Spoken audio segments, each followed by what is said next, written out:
My son yelled at me for being late to pick up his kid. I was bleeding from a car accident. I shut him up. It wasn't the bleeding knee or the frozen air that hurt most. It was my son's voice when I walked in the door. That morning had started just like any other. I brewed my usual cup of chamomile tea and wrapped Ethan's scarf in the way he hated, but always kept him warm.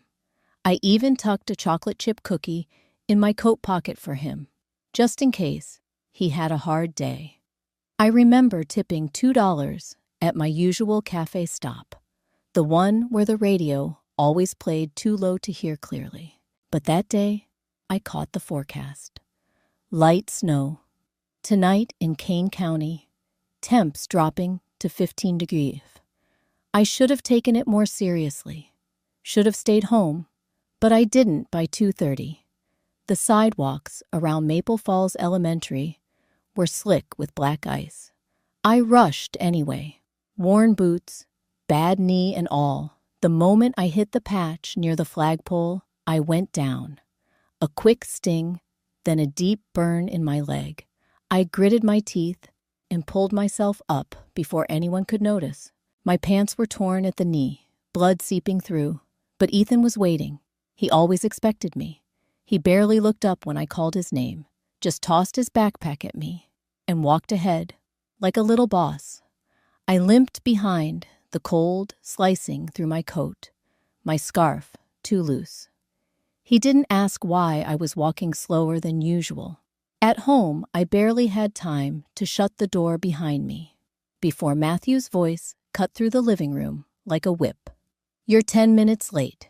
He was standing outside like an orphan. I blinked. That's not okay, Mom," he snapped, tugging his AirPods out like I'd interrupted something sacred. "You have one job." Ethan dropped his shoes at the door and stomped off, yelling something about a dead iPad. Melissa emerged from the hallway, expression tight, not even glancing at my face. "Is dinner going to be ready soon?" I told Ethan. We'd eat early tonight. My leg pulsed beneath the wet fabric. I opened my mouth, then closed it. There was no point. I walked past them, silent, dripping melted snow, onto the hardwood floor. In the bathroom, I peeled off my pants and washed the wound. The gash was angry and red. The blood had dried in strange patterns, like branches. I dabbed on ointment and wrapped a clean bandage around it. The skin around it throbbed with each heartbeat. Upstairs, laughter echoed from Ethan's room. YouTube videos blaring. Downstairs, the hum of the TV filled the space with noise I couldn't decipher. I stood in the hallway a moment longer, listening, then changed into dry clothes and shuffled to the kitchen. No one had bothered to set the table. I boiled a small pot of soup, just enough for one. No one asked what I was cooking. No one asked why I didn't cook for all. I ladled my dinner into a chipped blue bowl and sat at the far end of the table alone, spoon in one hand, cloth napkin in the other. Melissa sat on the couch, scrolling. Matthew tapped something on his laptop. AirPods back in. I wasn't sure if he was working or just pretending not to see me. The only warmth in the house came from the soup, that in the space heater, humming quietly by the sink. Then I heard it, soft but clear enough. "She's becoming more of a burden every day," Matthew muttered. I didn't know if he meant for Melissa to hear it or not. Maybe he didn't even realize he said it aloud. She didn't respond, just nodded, vaguely, eyes still on her screen. I lowered my spoon, slowly, hands trembling. That word, burden, landed heavier than the fall I'd taken earlier. I finished eating, washed my bowl, and dried it with the towel that had faded sunflowers on it, the one Ethan used to like when he was 3. In the quiet that followed, I sat a long while in the kitchen, rubbing circles into the fabric of my pants. I ran my fingers over the bandage and whispered, I wasn't always this invisible. I made Ethan's favorite blueberry pancakes. He asked if we had Pop-Tarts instead. I flipped the last pancake onto the plate, carefully dusting it with powdered sugar, the way he used to love when he was 5. He didn't even look up from the tablet when I placed it in front of him. Do we have any Pop-Tarts? He asked, eyes glued to the screen. I stood there for a second, spatula still in hand. You used to like my pancakes, he shrugged. Pop-Tarts are faster. Melissa breezed into the kitchen a few minutes later, hair curled, makeup fresh. She glanced at the plate and raised an eyebrow, still doing the whole made-from-scratch thing. You know, you can get pancake batter on Instacart now. Takes like half the time. Honestly, you still shop. Like it's 1985. She laughed a little, not unkindly, just distracted. Her phone buzzed, and she was already halfway to the living room before I could answer. I poured myself a cup of coffee, ignoring the ache in my knee. It hadn't stopped throbbing since Tuesday, but I stood. I've been standing through worse for years. The snow was falling softly outside, coating the yard in a gentle hush. The radio by the window crackled, then picked up Nat King Cole's voice, warm and velvety chestnuts roasting on an open fire. I used to hum along to that song when Carl was alive. He hated Christmas music, but he let me play it anyway. I finished my coffee and decided to head downstairs. Melissa had mentioned the holiday plates yesterday. They were somewhere in the basement. I was sure of it. Maybe digging around would warm me up a little. The air downstairs was colder, musty with the scent of cardboard and cedar. I passed old moving boxes, a yellowed baby swing, a cracked vase. I kept meaning to glue. The holiday plates were tucked behind a stack of tins. I reached for them, and that's when I saw it. The corner of a tin box, pale green, with faded pink roses. My heart paused. The recipe box. I hadn't opened it in years. The latch creaked as I lifted the lid. Dozens of index cards sat there, worn with time. My handwriting, my mother's even a few, in Carl's blocky script. My fingers brushed over the familiar titles. Apple crumble, baked, mac and cheese, the strawberry jam cake. Ethan never liked, but I made every Christmas anyway. Then I found it. A yellowing note tucked behind a recipe for lemon bars. The ink was faint, but I didn't need to read it. I knew every word. Thanks for keeping me alive, Carl.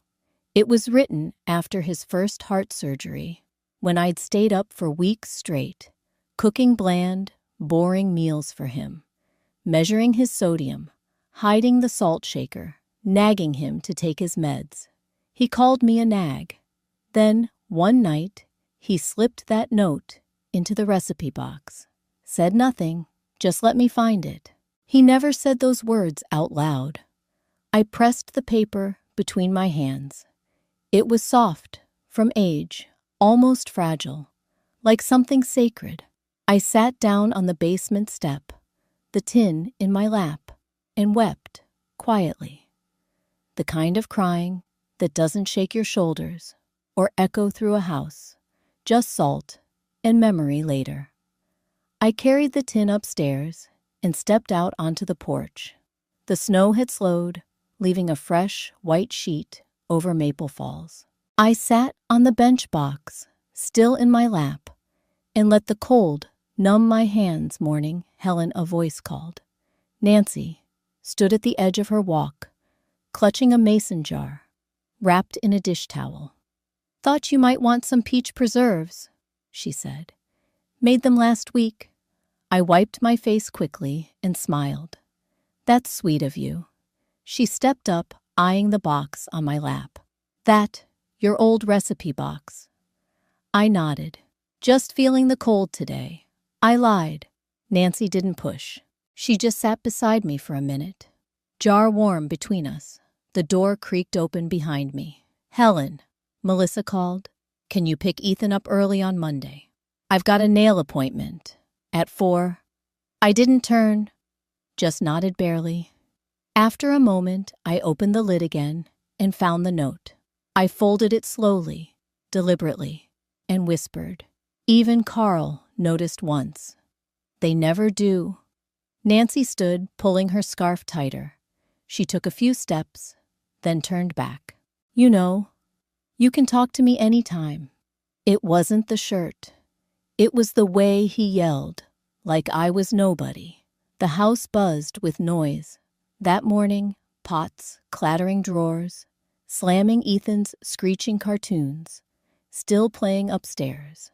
Even though he was supposed to be getting dressed, the sky outside was pale and cold, the kind of white-blue that always made my joints ache.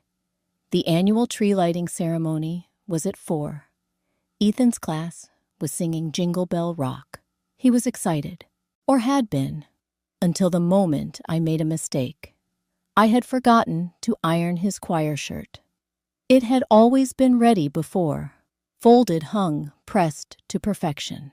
But this morning, somewhere between the cinnamon rolls and Melissa's non-fat latte request, it slipped my mind. Just one small thing, Matthew's voice exploded from the hallway. Where's the damn shirt? I flinched. My hands were wrist-deep in a bowl of batter. It's in the laundry room. I meant to. You meant to. His footsteps pounded toward me, fast and sharp. Jesus, Mom. You meant to. He held the wrinkled white shirt in one hand, waving it like a flag of war. Ethan stood behind him, pouting, arms crossed. You ruin everything, Ethan said, not yelling, just flat. I froze. Melissa appeared next, arms folded neatly. You said you had it. Helen, I couldn't look at any of them. I walked into the kitchen. My hands were shaking. I turned off the oven. The cinnamon rolls, half-baked. The smell of them, sweet, unfinished, only made me feel more sick. Matthew kept muttering as he left the room. Unbelievable. I leaned against the counter, pressing both palms flat to the cool tile. From across the street, Nancy stood on her porch, pretending to water a plant that had long since frozen. I saw her phone in her other hand. She wasn't trying to hide it. I didn't know whether to feel embarrassed or grateful. I stayed in the kitchen until the shouting faded into doors slamming and Melissa's heels clicking down the hall. The house felt colder than it should have. The heating was fine, but something in the walls, something between us was broken after they left. I climbed the stairs and walked slowly to my room. I opened the closet and pulled down my old Navy suitcase, the one I used when Carl and I drove to the Smoky Mountains in '92. The zipper still stuck on one corner. I packed 2 changes of clothes and a worn photo of Carl and me taken at a 4th of July picnic decades ago. His smile was crooked. My hair was too big. We looked like strangers now. I stood in the hallway and looked around at the family photos that didn't include me, the wall hooks never used for my coat, the silence that had always followed my footsteps. Then I spoke. You want so much from me, but never once asked how I was doing. My voice didn't tremble. It was low, calm, like I was stating a fact. That afternoon, I stood at the back of the park, watching Ethan sing. He missed a few words in the second verse, fidgeted with his sleeves. I saw it, but I didn't comment. I clutched the suitcase, handle tighter. When I returned home, the porch light was on. I climbed the steps slowly, legs sore. The suitcase thumped softly behind me. Then came the knock. Nancy stood at the foot of the porch, wrapped in a thick brown coat, cheeks pink from the cold. She looked up at me, her eyes steady. You don't have to do this alone. I didn't slam the door. I didn't scream. I left a letter, then quietly froze their future. The sun hadn't fully risen when I slipped out of bed. The house was still steeped in that fragile silence, only found before dawn. I moved slowly, careful not to wake anyone. Even the floorboards seemed to cooperate, for once creaking softly beneath my slippers, as if urging me forward. In the kitchen, I lit the small lamp above the sink. The glow barely reached the table. I sat down, folded my hands for a moment, then opened the drawer where I kept stationery that hadn't seen light in years. I didn't list grievances. I didn't vent. I just wrote questions. Did you ever see me? Did it ever matter when I smiled or cried or bled? Did you know I used to dance in the kitchen when no one was home? I didn't sign love, mom. I just signed mom. Upstairs, I could hear the faint hum of Matthew's sound machine. Ocean waves crashing over my worn-out nerves. Melissa's perfume bottle clinked against the vanity. Their world, still moving, without pause, unaware. By 7:15, I had showered, dressed, and pulled on my old wool coat. Outside, frost webbed the windshield of Nancy's Subaru, already warming in the driveway. She'd said she'd be here before sunrise. She was. Before I left, I took a final look around the kitchen. The fridge still dotted with Ethan's spelling tests. The coffee pot already prepared the night before. My doing as always, I folded the letter in thirds, placed it in the center of the table, and weighed it down with a coaster that read, "Home is where your story begins." Then I picked up my recipe box and slipped it into my bag. It felt heavier than usual.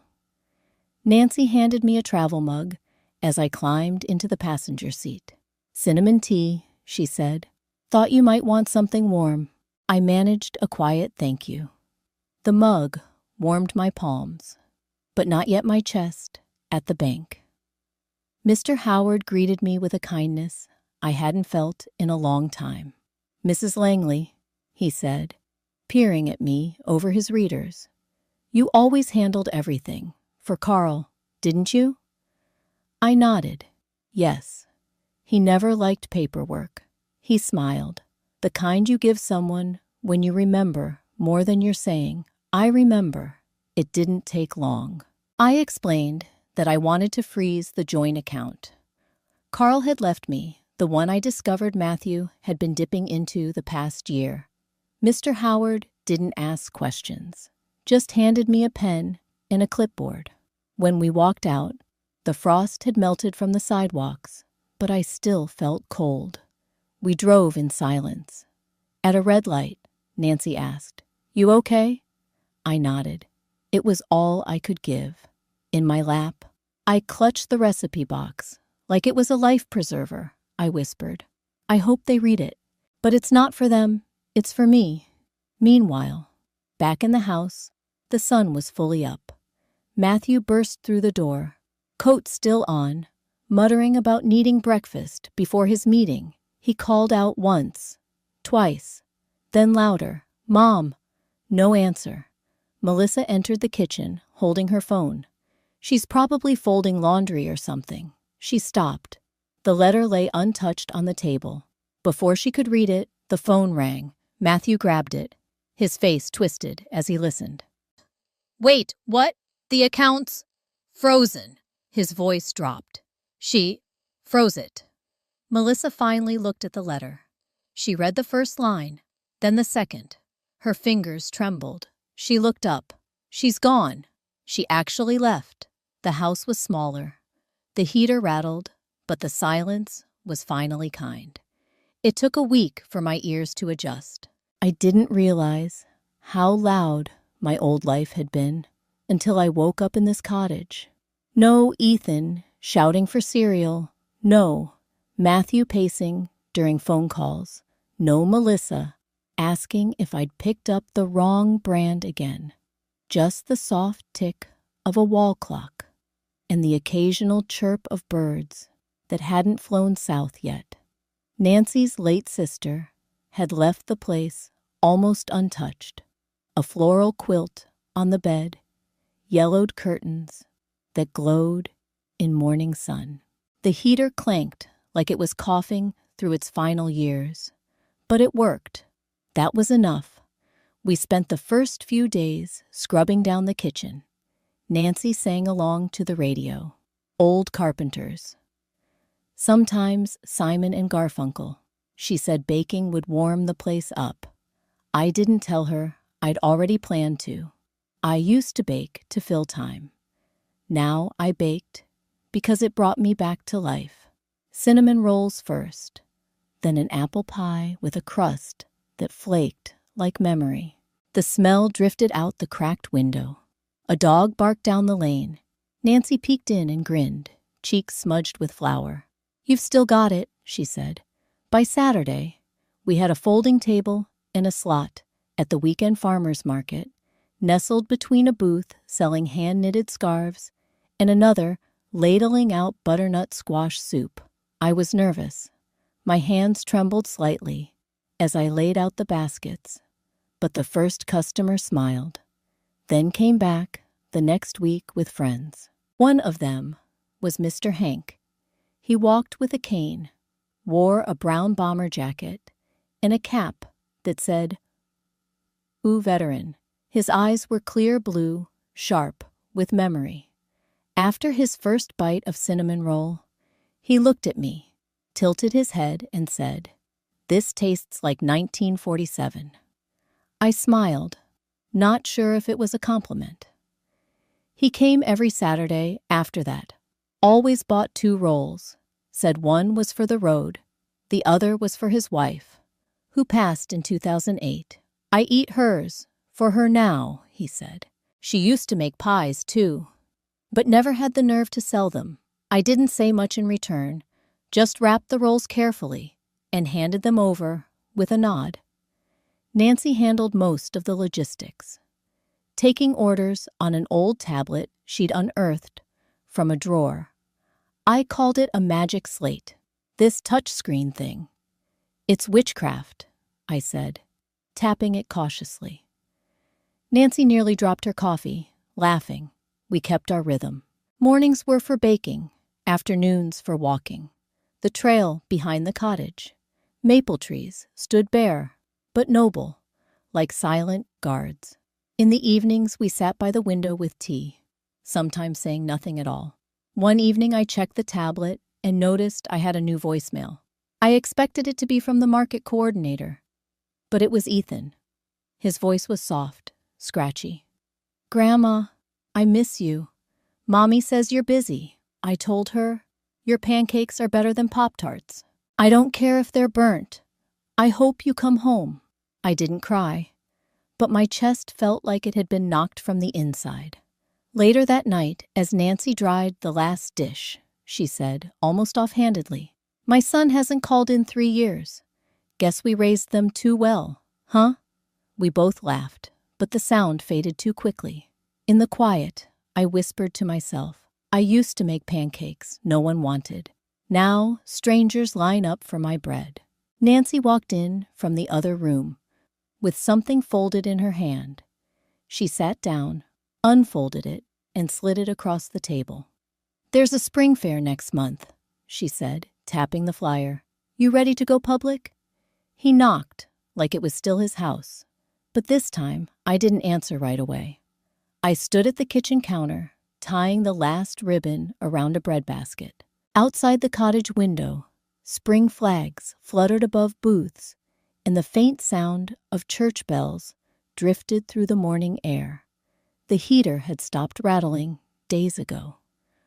Or maybe I'd stopped noticing 3 months ago. I left with 2 changes of clothes. Today, I wore my favorite blouse, the floral one with sleeves that fluttered just a bit in the breeze. I used to save it for Sundays, for when Carl still cared what I wore. He said it was too cheerful. I wore it anyway. Nancy peeked in from the porch, balancing a tray of cinnamon rolls. "You ready?" she asked. Before I could answer, the knock came again, louder this time, familiar. I walked slowly to the door, My hand rested on the knob. I took a breath, then opened it.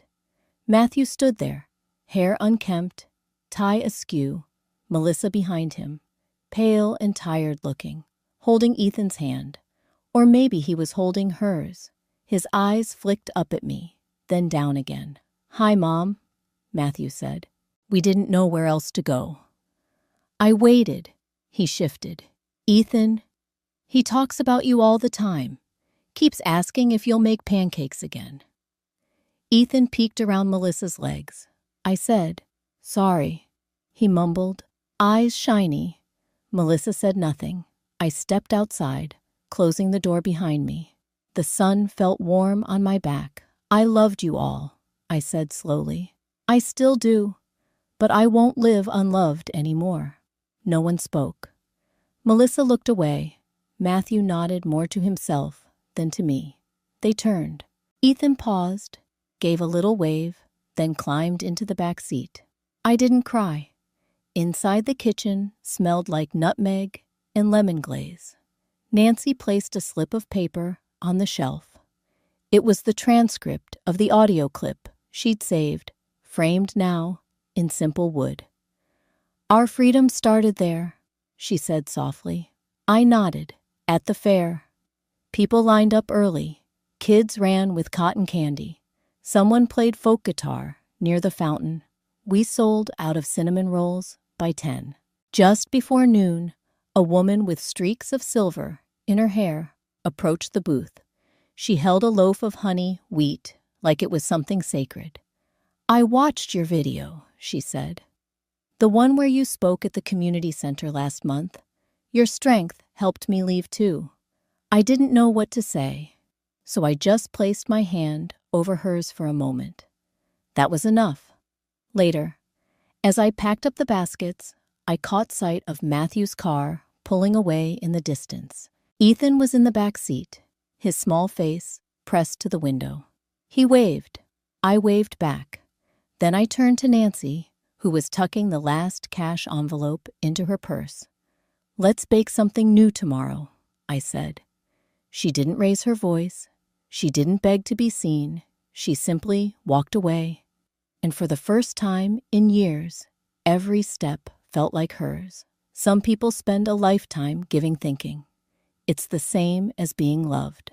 But when love forgets to say thank you, even the warmest heart begins to freeze, like an old quilt once wrapped around a family's winter.